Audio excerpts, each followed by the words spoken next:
And the transmission for the oil level and what it looks like, and see if it needs to be changed. Yeah. All fluid really should be changed Yeah, you should be. at this point. Gear oil, differential, engine oil. Yep, all that. Now the back part of the truck.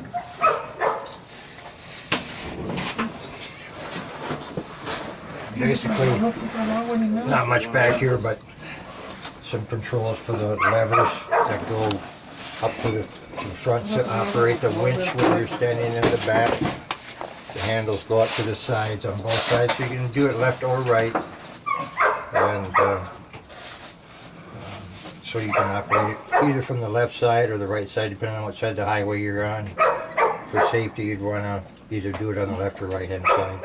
Yeah. It does have outriggers on the vehicle as well to support it if you're in a ditch or pulling up something that you're leaning a little too much or something. You put those outriggers out to support yourself before you go picking anything up. But, I mean, even though it's rusty, everything there seems to be tight on that side too. Yeah. It's pretty. You got like heavy duty steel there on both sides. So Yeah. I don't think anything. Just probably could use